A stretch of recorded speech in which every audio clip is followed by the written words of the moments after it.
Okay. Got it. All right. Okay. So this is about a trip we did in last June on the Noatak River. The Noatak River is one of the great river trips in Alaska. It's above the Arctic Circle. It's about 350 miles long. It flows east for quite a ways and then takes a big dip south. I'm sorry, it flows west, flows from east to west, and then takes a big dip south down towards Kotzebue, ends at saltwater in Kotzebue Sound. And let me see if I can advance this thing. The headwaters of the Noatak River are actually in gates of the Arctic National Park about here. It leaves the gates of the Arctic National Park after about 60 miles, flows through the Noatak National Preserve. Interesting to see on this slide, other units. The National Petroleum Reserve is to the north. Arctic National Wildlife Refuge is to the east. Interesting that if you go, you can go all the way across the state on protected public land, just about in the north from the Noatak Preserve through gates of the Arctic and then through the Arctic National Wildlife Refuge. As I said, the Noatak headwaters are where that is, 60 miles from the border between between gates of the Arctic and Noatak Preserve. The first 60 miles are mountainous, steep mountains on either side, beautiful area. And that is the common trip that is done. The trip is done in various modes. The most common and the only commercial trip is done in those 60 miles going from the headwaters a little bit through a little bit into the national, into the Noatak Reserve. And the river is bordered by two mountain ranges, the Dalong Mountains in the north, and the Baird Mountains in the south. And it is said that it is the largest river basin in North America that is virtually untouched by human activity. On our trip, we had 3 canoes, 6 people, 4 presenters tonight from Juneau, and that is myself and Teresa Svankera, my wife, Doug Woodby, Mary Hausler, and 2 friends from out of state, and that would be Wayne Blair from Port Townsend, Washington, and Tony Hoffman from Santa Cruz, California. And that is our group photo in the reflection in those sunglasses. Okay, thanks, Jeff. This is Doug Woodby now. So when we arrived on the 3rd of June in Kotzebue, the weather broke. And this is a view here, looking out over Kotzebue Sound. You can see that the ice is breaking up, and pretty much the same view a little later. We had, Mary and I got there on the 3rd. Jeff and Teresa got there a little before us on the, I think it was the 2nd, but we had very little time to actually do any birding right around Kotzebue. We were packing up our gear to get into the planes and fly north to the river. And we had about 20 minutes to actually go out and look at what was going on the saltwater. And it turned out it was pretty dramatic. The ice was breaking up and flowing out to the west. And there was a feeding frenzy. You can't see it in this wide angle shot, but there were Pomeranian Jaegers and Arctic terns, black-legged kittiwakes, glaucous gulls, and red-necked phalaropes. In any case, this is a fly-in trip. We used 2 different planes, Cessna 206 with Arctic backcountry air out of Kotzebue, and also a huge single otter on a tail dragger owned by Golden Eagle Outfitters. It took 3 trips in this Cessna to get Teresa, Jeff, Wayne and Tony and all their gear in. And it took 1 trip with the single otter with Mary and myself and 4 others who were putting in the same day with all our gear. The flight in over inner Caspian Sound showed that there was still a lot of ice. There were some melt ponds, but the tundra was still quite brown, a lot of snow fields. And this is where we landed on the river. It was a big gravel bar. Here's the single otter also on the landing strip. They were getting ready to take off here. And here goes the Cessna, and there it is in the air. And this is Jeff's hand waving goodbye, hoping that they didn't take all the toilet paper with them in the plane. So we took these folding kayaks and canoes, and these were new to us, and we'd only used them a little bit beforehand. So it took a while for us to put them together, at least an hour each, and we had 3 of them. And this is what they look like when they're all packed up. Weigh about 65 pounds each. So they were a little big to take on as checked baggage with Alaska Airlines to Kotzebue. So we shipped them up in advance. And here are 2 of the red boats completely put together. We still have a green boat to put together. What I wanted to point out in this slide is way in the background here, you see what looks like a little tent city. And in fact, the day we arrived, 2 other groups showed up. And I think it wasn't a coincidence. This was probably the earliest good weather break after the ice went out on the rivers. So people who wanted to get going early, this was the day for them to do it. Now, those other folks left after one night. We stayed because we wanted to do some hiking. This is Wayne and Teresa heading up the hill. The hiking in this area was just fantastic. We had exceptionally good weather for just about the entire trip. And the hiking from about 2,000 foot elevation along the river up to say 4,000 feet or more up on these high mountains was very easy because, well, it was easy. It was climbing, but it was dry tundra. So it was, you never really got your feet wet going up the hill. I'm just going to show a bunch of shots here of beautiful scenery in the headwaters of the Noatak. It was a little cool up at elevation. You can see on the river here in some of the bends, there's a fair amount of snow still along the shoreline, but the ice was completely gone. And it could get a little warm up there.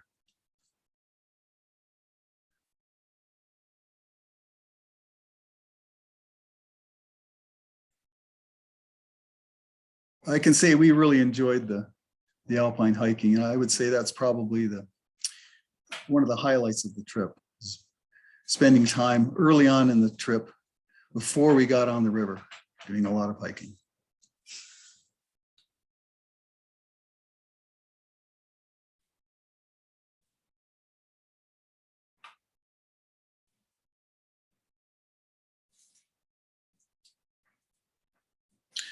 There were a few cloudy days, but pretty much it was a blue sky trip.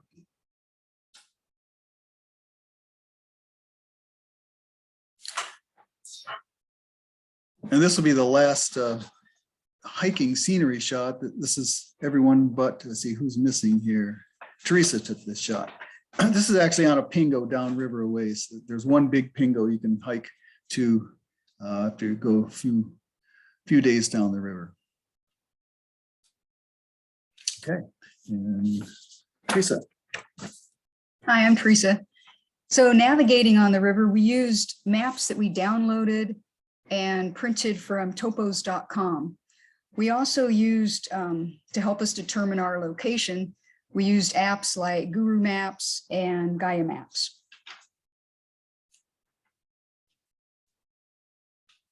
So we all use the same type of folding canoe. They were a really good choice for this river.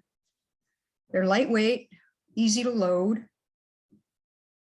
They handled really well in the small riffles and waves of the class 1 and class 2, basically flat water. And when we arrived, the water was really low. The pilot that flew us in was really surprised at how low the river was. He said that there had been very little runoff that spring, because what happened was the snow really just went through a process called sublimation. It changed from the frozen solid state directly into vapor without going through the liquid phase. So in the beginning, the water was pretty low.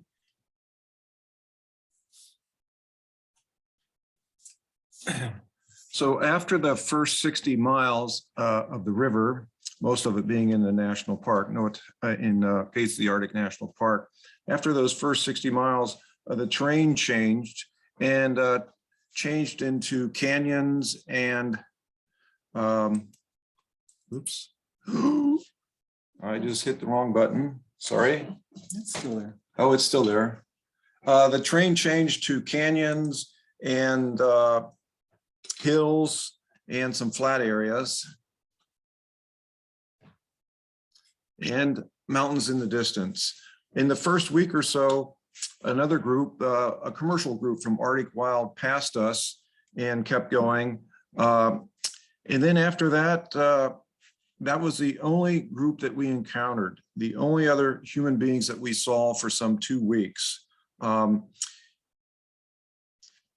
So we felt pretty safe from COVID, being that at this point in time, there was probably not another human being within 30 miles of us, let alone 6 feet. So we really did have 30 miles of elbow room, which was really nice. It's a extremely wild, long, wild river. And this is Doug shooting from the shore as the other 3 boats went by. We also saw no human existence, any sign of human activity, except for one part of an airplane in the river and some jet contrails in the sky way off in the distance. And as Doug said, we started early. As soon as the ice left, the idea was to avoid the mosquitoes, which we did successfully, all the way from June 3rd to about solstice on June 20th. Eventually, as you can see in this image, it did green up. The river was flowing quite well, 3 to 4 miles an hour. So we didn't have to work very hard, and we could easily go 15, 20 miles a day. If we wanted to put longer days in, we could go 30 plus miles. Later on in the trip, we would have to do that because part of our group went most of the way, and which was some 350 miles.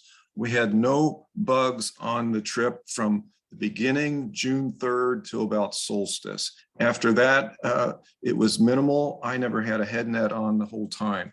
And that was the idea of our trip, was to get on and to not experience any Arctic mosquito, huge swarms of Arctic mosquitoes, which I have not experienced, and it's okay if I avoid that.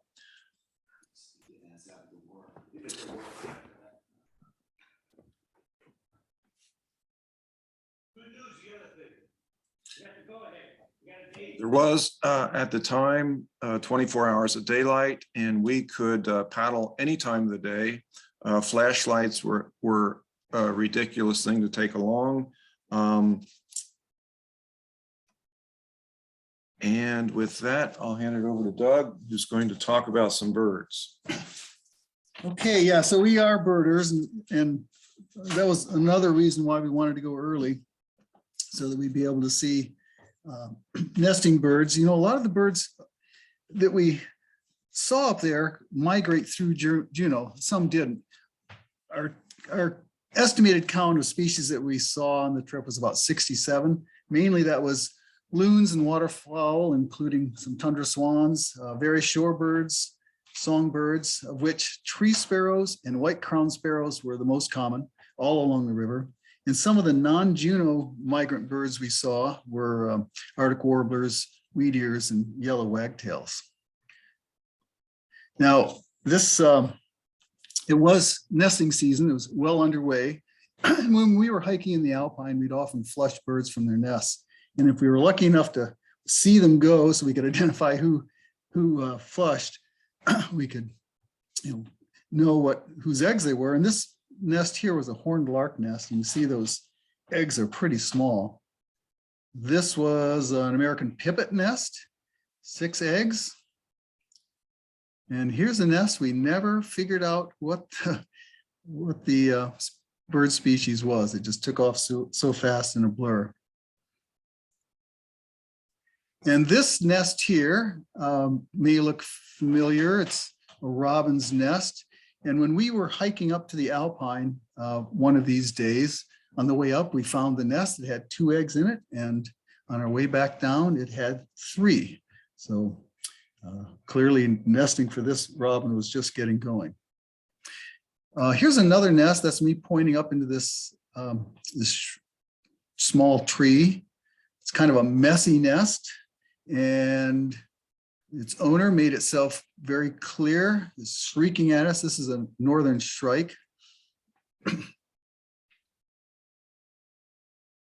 And up in the Alpine, we did see wheat ears. They weren't by any means abundant, but up on the rocky Alpine areas near the tops of the ridges, this is where we'd see them. And there were redpolls. This is a common redpoll. We actually didn't get many chances to identify the redpolls we saw. I would suspect there were hories as well, but mostly we just saw the redpolls flying around. Say's phoebe, we saw several of these along the river, including a probable nest site on a cliff. And this was actually a pretty common site. This is a bank swallow colony. And we saw, I don't know, maybe a dozen of these along the river, even in the upper reaches, but more commonly lower down on the river where there were these more muddy-like banks. And then turning to shorebirds, lesser yellowlegs were by far the most common shorebird. We heard them virtually every day. They were common, often maybe half a dozen of them around the edges of a pond or lake. Now, we didn't take any photos of this bird, upland sandpiper. These would be the second most common, and it was really a treat to see and to hear these. They have kind of a wolf-like whistle, and especially in the mornings, we'd hear these. Now, I guess I should point out that none of us are really avid bird photographers. We don't carry big lenses, and any of our photos that we're showing here were taken mostly with a Lumix, kind of a point and shoot camera, but we did our best. We didn't see a lot of these semi-palmated plovers, but we saw a few. They live in these, they're kind of cryptic in these stony habitats along the riverside. We did see some American golden plovers, both in the alpine and in the moist tundra of the more rolling hill country lower down on the river. And these guys, whimbrels, we only saw these once we got out of Gates of the Arctic in the Noatak Preserve in the moist tundra areas. And phalaropes, these redneck phalaropes are quite common in the pond areas. This is a female, I believe, and here slightly duller male. We did actually see some mating activity for these guys. And falcons, we came upon some nesty merlins, and we even had a pair of peregrines that were clearly nesting somewhere on this bluff above the river, but it wasn't clear just where their nest was. We were observing them from the other side of the river, and they were screeching at us, so we didn't stay long. You know, when you get farther down on the Noatak, in the Noatak Preserve, there are a lot of lakes and ponds, and it's really a waterfowl factory. This long-tailed duck that was seen in the river. We didn't actually do a lot of walking on that moist tundra once we got into the lower river because it was tussock tundra, but there were, we'd see ducks and geese and swans along the river. Here's a scaup, lesser scaup, a couple tundra swans. We'd often see swans flying over the river. These two were on a riverside pond. And Pacific loons, quite a few loons on the river, including commons. And this particular ptarmigan, willow ptarmigan was actually in our camp, one of our camps, in what was not at all what we would expect to be their nesting habitat, but it just didn't want to leave. It didn't seem to be threatened by us. It was just kind of hanging out. And here's a shot of Tony getting kind of a telephoto shot of it. You can see what kind of habitat this was in. This is one of our campsites. And there were Arctic terns, this incredibly deep red color on their bills and feet. And in fact, we came across a small group of them that they weren't nesting here, seemed to be a kind of a pre-nesting gathering. Okay, and I'm going to turn this over to Jeff to talk about some bird specialties. There were two birds in particular that I was hoping to see that I had never seen before. And the first one, Smith's longspur. And this bird is a bird of the field. And it is a bird found only in North America. It nests in the Arctic Canada and a little bit into Alaska. You see those two fingers going into Alaska. The orange is summer breeding range. So we are right in, here's my pointer. Gates of the Arctic National Park is right about here. So it's about the most west for that range, in the Brooks Range for that breeding species. You can also see this bird on the Denali Highway, but it is pretty difficult to find. And we did have luck. It's in this habitat here, and this is where we found it. The river is just off in the background there. And we walked maybe half a mile or so off the river in this, the bird would occur in this willow thickets. And so we did see two, a male and a female. So that was quite fun. That was a new species for me. The other bird that we were after, target species, I should say the bird was new for me. Doug and Mary had seen the Smith's longspur as they had worked in that area many, I think a couple of decades ago. The second species that I was interested in trying to find was a chickadee called the gray-headed chickadee. This is a very Arctic chickadee. It's also in Siberia and the Scandinavia, and it's called the Siberian tit there. And it's interesting, it's, as I said, it's mostly a Eurasian species. There's a little bit, very few that actually live in Alaska, in the Brooks Range there. You can see the purple there is year round, which is interesting for that chickadee to be living in the Brooks Range year round. In any event, we did search for appropriate habitat. It's a cavity nester, of course, as a chickadee. So we were looking for trees. We did find some small patches of forest, in particular poplar, like what you're looking at here. This thicket here, I searched. You can see it's not very large poplars. Bottom line is we never found the chickadee. In fact, we saw no chickadees on the trip. So in any event, we did see some 67 species of birds. The Arctic, as we saw on the trip, is a huge, as Doug said, huge factory breeding area for many, many species of birds, including ducks, swans, and so many shorebirds. So it was quite fun to be there. Hi, everybody. This is Mary. One of my favorite parts of the trip was being able to, at every pit stop along the river and every lunch break, there were all these stories that revealed themselves on the gravel bars.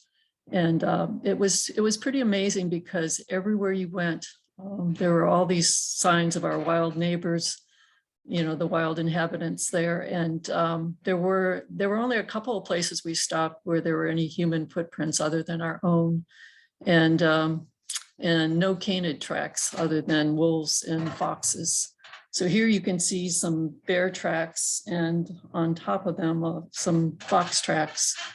And almost every place we stopped, if you spent just a little bit of time looking around, there were both bear tracks and wolf tracks. Here's another example of a bear track. And this mud made really good tracks. They just got really good definition. See all the toes and the claw marks. This was one of our first campsites, and we had to walk up a little rise from the river to where we were camping. And you can see a bear had walked there before us. But we didn't have any issues with bears. This was the closest encounter we had. And this was after Doug and I had dropped back and were moving slower, and Teresa and Jeff had gone on ahead down the river. And we had just come out of a little rapids, and I noticed this big brown shape on the gravel bar ahead, and had enough time to get the camera out. By the time I had it out, we were pretty much directly across from this bear, and it just stood and looked at us. And then as we got directly across from it, it turned away and kind of loped into the willows behind, and then stood up on its hind legs and looked at us once more over the willows. And by that time we were down into another rapids and kind of lost track of it. So, but it didn't seem too alarmed by us, but it definitely reacted to us. But most of the bears we saw, and I think we saw 5 in all, were up on the hillsides, from a distance. These bears, there's actually 3 bears here. There's one here and one there. And the other one was over here, I think. It was a sow and a couple of 2-year-olds. And they were up on the hillside quite a ways away from us as we floated by. And then I think later we saw one other big boar. And also on this upper part of the river, we saw quite a few Dall sheep. We first saw them from our campsite. We were camped across from a cliffy area, and happened to look up and notice a bunch of the Dall sheep up on one of the ledges. And the next day we hiked up there and got closer to some of these. There's a group of rams up on the hillside. We didn't see any moose on the river. I think we saw one when we flew in up the Kobuk and then over to the Noatak drainage, and I saw a moose on the flight, but we did see moose sign in a few places, and here are some tracks along the river. And these were really fun to find. These are muskox tracks, and we had stopped for a bathroom break on this gravel bar and was wandering around and noticed these tracks, and was looking around on the ground and noticed some others. And at that moment, Teresa called out muskox, and I looked up, and down this long channel there was half hidden in the willows about 75 yards away was a muskox, and there was 1 or 2 others in there with it as well.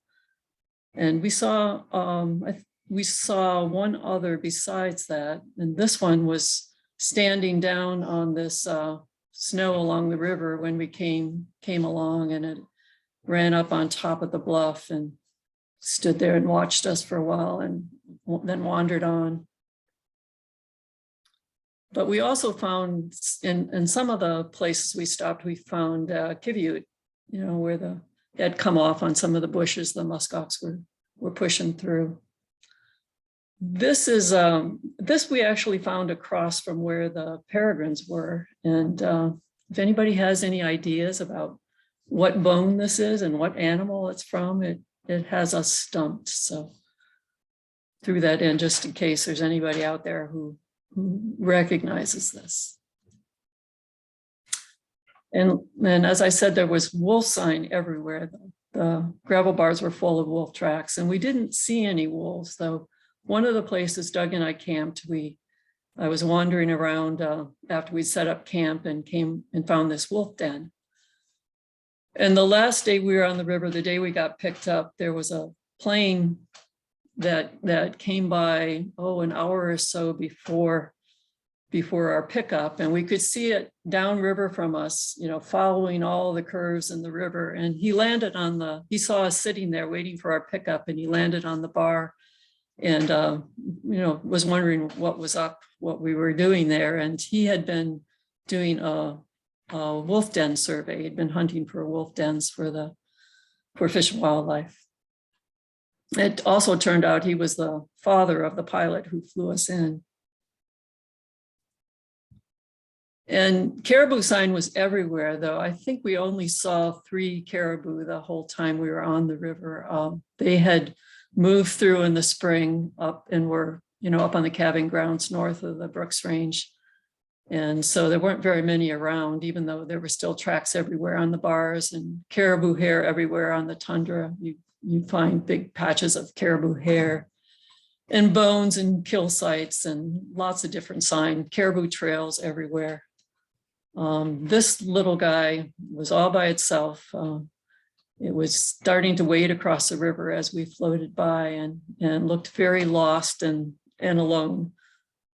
Not sure what it was doing out there. Okay, and Teresa?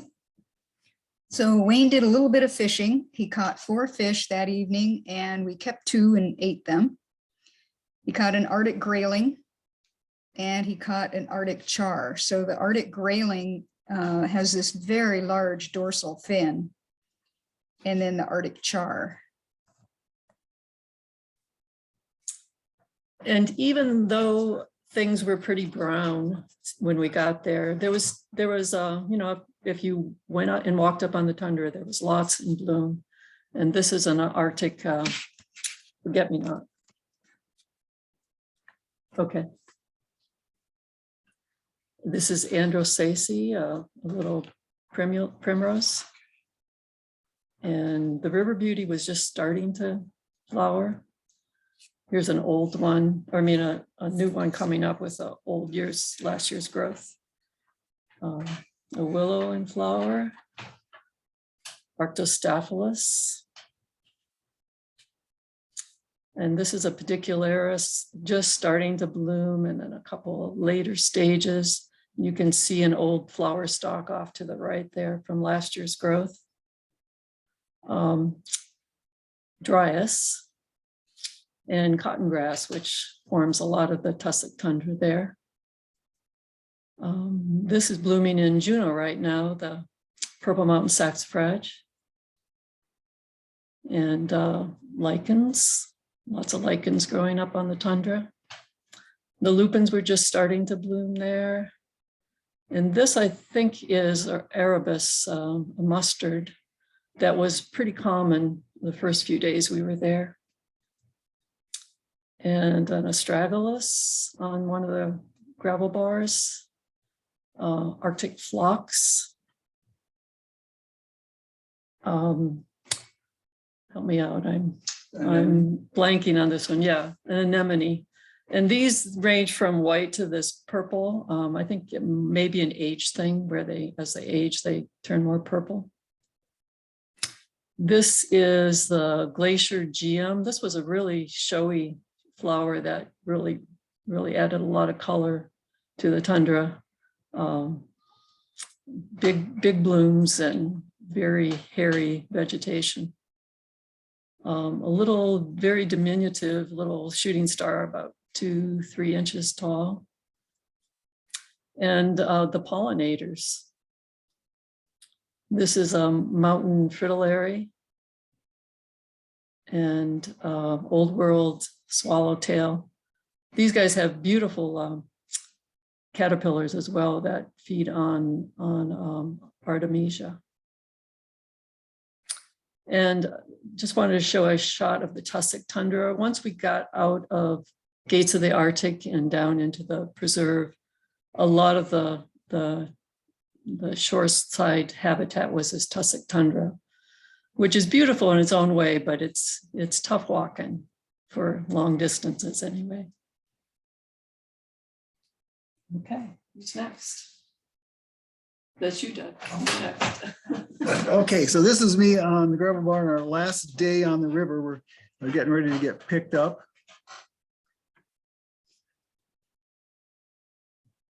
And this is our pickup. Eric C. came with his Cessna 206.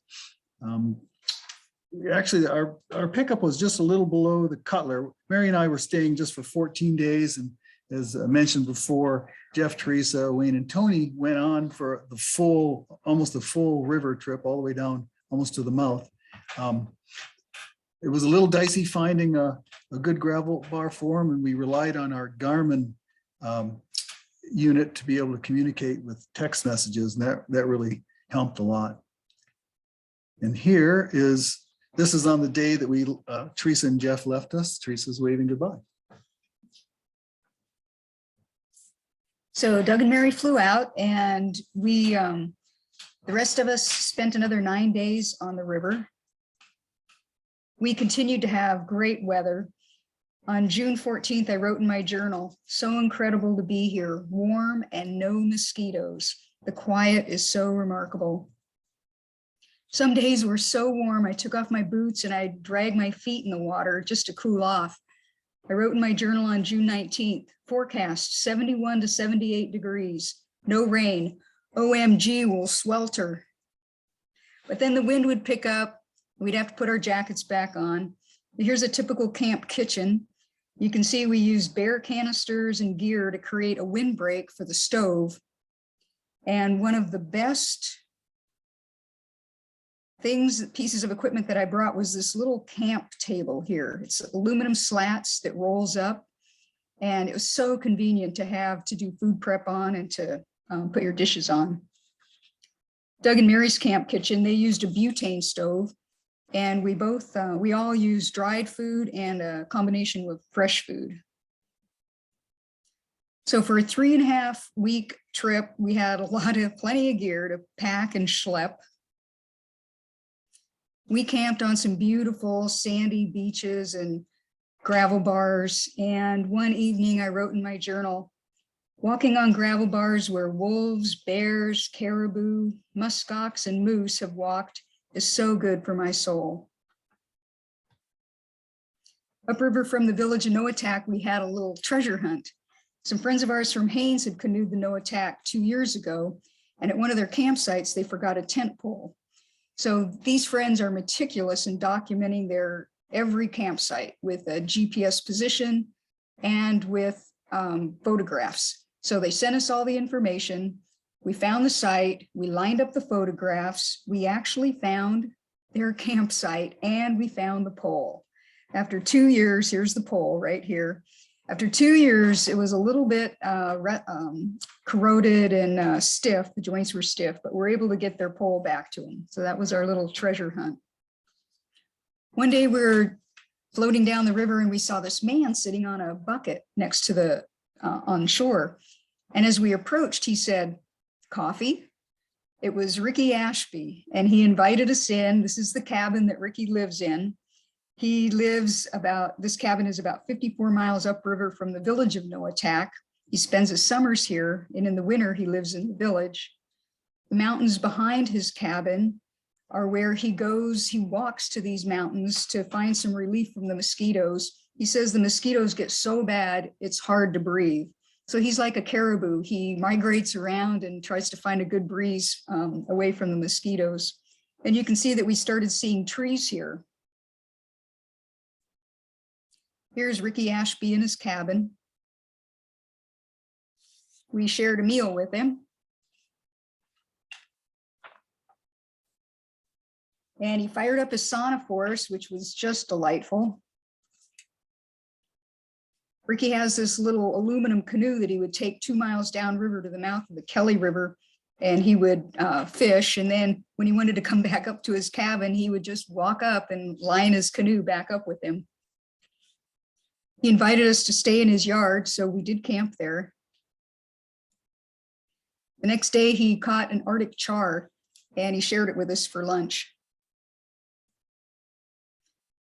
Some of my favorite things about being on this trip were hiking in the incredible wilderness, floating through varying landscapes, watching spring happen, in the Arctic, and then meeting people like Ricky Ashby. But another thing was looking into this spacious Arctic sky. You would see squalls way off in the distance. They'd come by, they'd rain on you, and they'd pass, and the sun would come out again. It was just a fantastic landscape of cloud formations. We passed the village of Noatak. We did not stop because of COVID restrictions. And further downstream, we were invited to stop in at an old state fish hatchery. In 1982, the fish hatchery was built. It was a chum hatchery. It was more of a political thing than actually the chum fishery and the Noatak needing help. The state later closed it, but the buildings were given to the original landowner. So now the owner's son lives here with his family. We continued on down the river to the Aggie River, where we had prearranged to have a boat from Kotzebue come up and meet us and pick us up and take us the rest of the way down the Noatak across Kotzebue Sound, which was a little dicey to cross open water in a canoe. So we crossed Kotzebue Sound and then went in to Kotzebue. And here's the small boat harbor in Kotzebue. On June 26th, our last day, after 23 days on the river and floating around 300 miles, my last journal entry was, "Good trip, nobody died, ready to get cleaned up." So thanks for your kind attention. Jeff wants to just clarify something, and then we'd be happy to take questions. I just wanted to point out there's two different ways to do the trip. You can do it commercially. It's Arctic Wild out of Fairbanks does a couple trips a year. I looked at their website. Their price last year for the 60-mile trip, about a week or so, was $6,000. Alaska Discovery used to do it out of Juneau. They did it for years. And in fact, Jeff Sloss here in Juneau guided for Alaska Discovery on the Noatak, and he guided that river countless times. And Jeff was a great source of knowledge for us in helping us put our trip together. The other way to do it is a private trip, as we did, as you saw tonight.